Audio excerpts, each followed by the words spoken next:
So I walk into a pub and I pull out my phone and I say, hey, I got this cool new video. We purchase and invest in products, foods, and companies every day. The problem is that once these dollars leave our piggy banks, we don't know exactly where they all end up. We may be clear about the injustice we oppose in this world, but we may not realize that we're helping pay for it.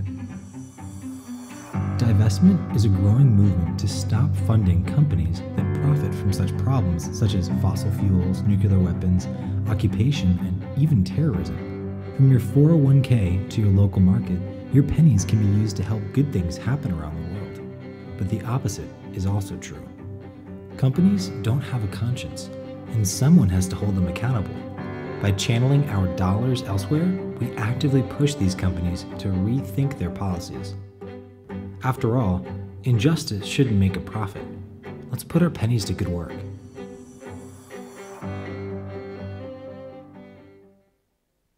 So have you ever done that? You walk into a pub or a coffee shop, because my house grew up no alcohol. Coffee shop, and you say to your friend, I got this really cool new video I want you to see. That's one of our latest Sojourners videos. So this is going to be conversations in a pub. And you're going to have to imagine with me that we're just hanging out, talking informally.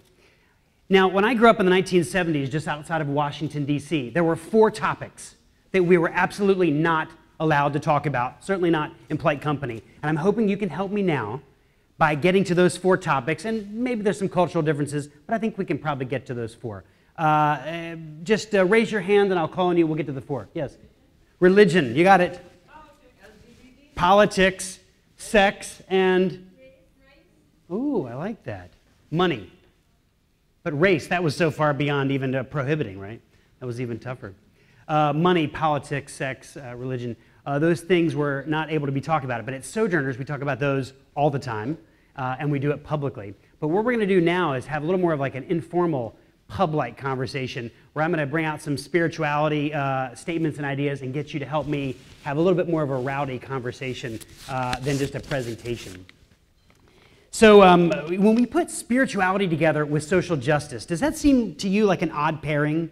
Social justice and spirituality? It can be kind of strange, I think. But for the next few minutes, we're going to take on these one by one.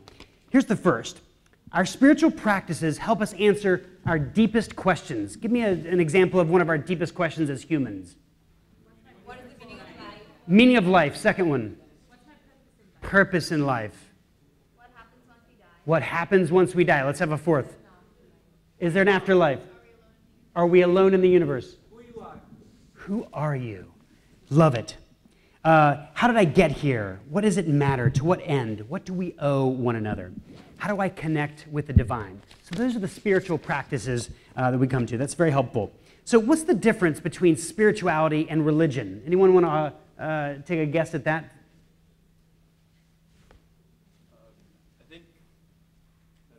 I think spirituality it's a lot more about the individual. It's not, and it's about your attitude towards.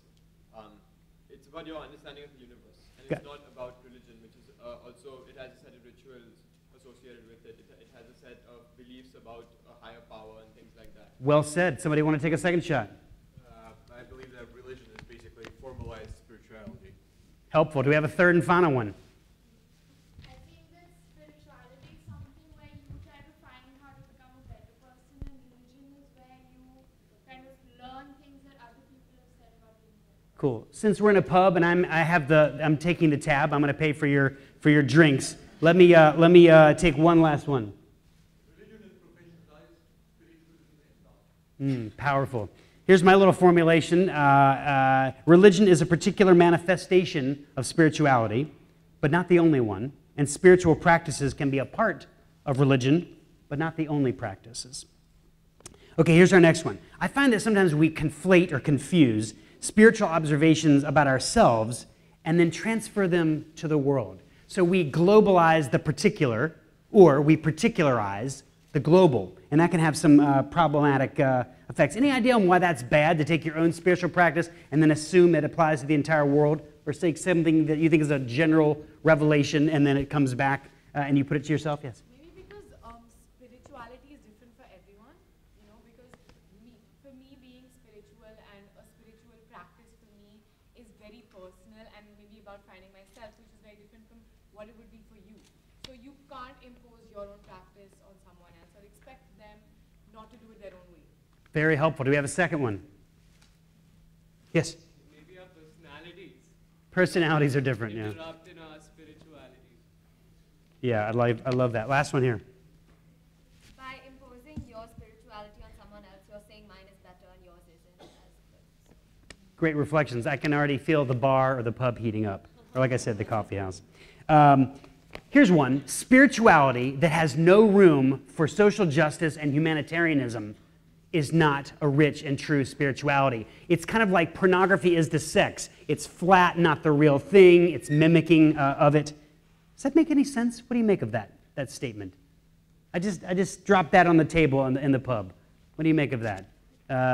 Spirituality without humanitarian or justice issues is kind of like pornography is to sex.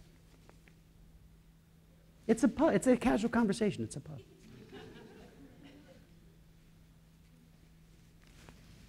don't think spirituality has as much to do with the outside world as it does to like individuals.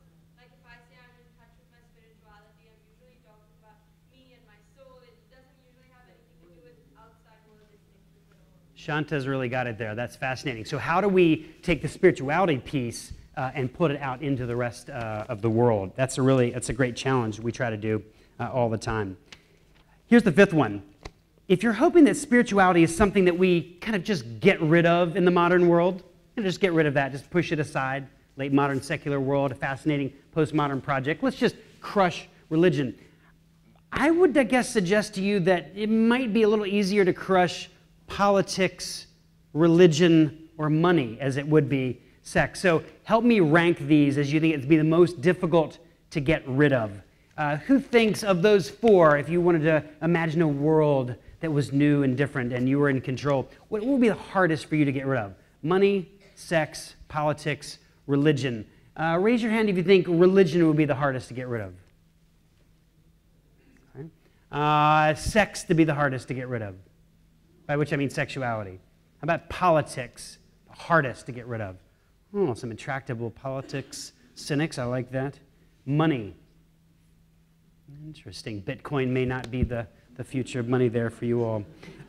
There's some people I meet, they say, look, spirituality, Rob, and religion, however you want to define them, it's going to go away. It's going to be gone, which is, an interesting concept. Okay, so sometimes we're in a pub, and what also happens when you're in a pub just talking, somebody says, hey, I heard this latest joke. We all got religion jokes, right? So I'll just throw in two today, but this first one is a Hindu priest, a rabbi, and a Protestant minister walk into a bar. And the bartender says, what is this, a joke? Right, nice. Delayed reaction. Spirituality assumes that we are all tied together somehow. How can that be? Now, raise your hand. Don't think too hard about this, but just a quick show of hands if you think that you are biologically related to me. Raise your hand. Okay. Whoa. My dad and mom, they're doing a lot of work there. A cross-continental family. Now, those folks with the hands up, that's absolutely true, because as you know, we're all related on the earth. As my kids once asked me, like, how can we all be related? That's not possible. I said, well, of course we are. Every single person in this room shares a common great-great-great-great-grandmother with me 20 times over. Right before they head to India, out of Saudi Arabia, up from Namibia, right? Have you ever done your genetics testing and you see where you came from? Everyone in this room, we have a common grandparent. So spirituality demands that. Scientifically, we've said we're related. We just aren't all connected to Mother Earth in some mysterious way. It's actual way. And spirituality has a kind of a spirit way of dealing with that. So I say realizing this connectivity and acting accordingly is a much more beautiful way to live. And that's what spirituality does. It suggests that. Okay, so sometimes in a pub, we try out our wildest new ideas. And in this case, about spirituality. So I want you to close your eyes and listen to my wild idea. See if it makes any sense. We can best understand the world around us and human behavior if we see things through the lens of finitude, permanence, and bliss. In short, we seek to break out of our own finitude, our finite, limited nature. We fight against the impermanence of our lives, and we seek bliss, sometimes to our own detriment. Why build monuments like the pyramids? Permanence. Why the internet is so seductive? It helps us supersede our finitude. Why are we obsessed with all manner of mind-altering experiences? Because we seek bliss like oxygen. Okay, we can come back and... So this is one of the things. I want you to not just think about all these 4 topics as something you can't discuss, and especially spirituality. Whenever you're at a coffee house or you're at lunch today in just a few minutes, pull up that topic and see how taboo it is. Figure out how you can talk about it creatively and thoughtfully. Even if you're critiquing it, just bring up those kind of things. So that's my latest wild idea. Permanence, bliss, finitude. When I look at someone, I say, why are they acting like that? What's that about? Is that about they're seeking some way to be more permanent in the universe because we all will meet the same end, as it were? So I want you to think about your own spiritual reflections like that. So if you believe that spirituality is an outmoded, ancient, bankrupt set of practices, I want to encourage you to think about the kind of spirituality that replaces old forms of spirituality that the marketplace and media and culture is helping us to buy into. What kind of spirituality do you think you're being sold today in any of those pieces? You want to raise your hand, and what kind of a spiritual sensibility are you getting from those? Okay, we got none. Good, that's a good one. Let's have 2 more. New Age, okay. Market, media, culture. Consumerism. Your spirit resides in your next thing. Yes. Capitalism. Interesting. So what are the new gods? What's the new spiritual practice? So the second and final joke for our pub chat is, what is between fear and sex? What is between fear and sex? Now, when my colleague asked me this, my professor asked me this, I went and started thinking, what is between fear and sex? Is it politics, religion, money? What is that? And she said, what's between fear and sex is fünf. Now, if you study German, you'll know that fear is the word for 4, and sex is the word for 6. So what's between fear and sex? Fünf. I wish I could have done the joke in Hindi. Fear, fünf, sex. The pub doesn't always have the best jokes. So here's the next to last. How can you avoid throwing the clean baby out with the dirty bathwater? Some people believe their grandparents' religious beliefs may seem odd, but that doesn't mean you need to give up your spirituality because their religion didn't fit your spiritual yearnings. Humans, I would say, are meaning-making and meaning-demanding animals. And so spirituality is not something you get to throw out. Rather, it makes its way back into life, art, commerce, love. To try to eliminate these just because your ancestors' forms of these weren't practical to you or desirable doesn't work. I would say attend to new forms and let your grandkids complain about your spirituality. Raise your hand if you can imagine your own grandkids complaining about your spirituality, say 50 years from now. Yeah, I've already got kids. I can sort of imagine that. Okay, so my last point, as leaders, I want to emphasize 3 things about spirituality. 1, life is just too short as leaders to spend a great deal of time focusing on things that aren't deep and meaningful and rich. And spirituality has that. The second is whether or not you experience or attend to your own spirituality. Remember that a vast majority of other people in the world with whom you've been dealing with do. So even if you're a part of this, new, young, modern thing like, spirituality, religion, doesn't really matter, the people around you are. So how do you attend to that? How do you help with that? A vast majority. And finally, the third is, most of the bad mistakes, this is something I'll go out on a limb here and I'll say, most of the bad mistakes, good mistakes are good to make, good to know, but the bad mistakes that leaders make tend to be when they're not attending to what? Their own spirituality. Spiritual mistakes is made, moral bankruptcy. Just remember the CEOs this year alone who have made mistakes of that kind of level because they weren't in touch with that kind of rich, deep spirituality. It happens. So in order to enhance tGELF skills in discussing these topics, forbidden topics, especially as they relate to social justice. Today, I'd like to offer 3 scholarships to Sojourner's annual summit in Washington, D.C. And we have a gathering where we talk about politics, sex, religion, all that stuff together. And it'd be great to have 3 of you tGELF folks there. It's every June in D.C. I don't know if you've heard of Bono, but Bono considers our work at Sojourners to be one of his kind of spiritual resources that he turns to. And so we hope that we can be a spiritual resource to you at sojo.net. And don't just take the invitation from me. You got the video ready?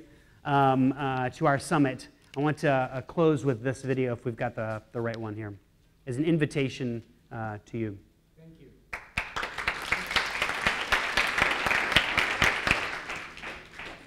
This is one of our friends inviting you to the Friends, summit. what an honor to greet the Sojourners Summit as you gather together for this occasion. Every day across the country and around the world, leaders connected to this summit are raising their voices for compassion and the greater good. And I know the second year of the summit will be a powerful one, and I am so delighted to bring you greetings. I also wanted to tell you about an exciting new project that I'm working on for my television network own. Actually, it's the reason I started a network. The project is called Belief. It is a 7-night series on religion around the world that will be airing this October. It's all about what people all over the world believe. It depicts through vivid and emotional stories how people of strong beliefs, Christians, Muslims, Jews, and many other faiths from a variety of diverse backgrounds connect with God and the world around them.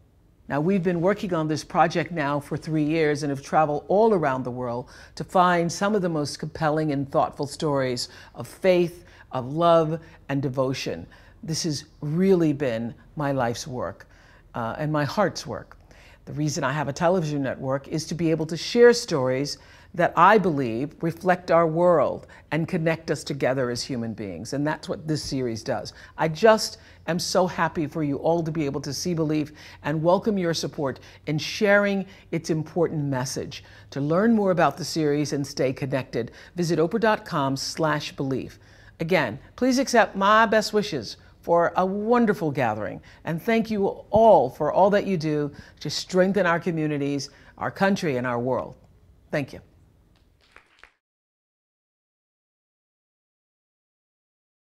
tGELF, leading the change.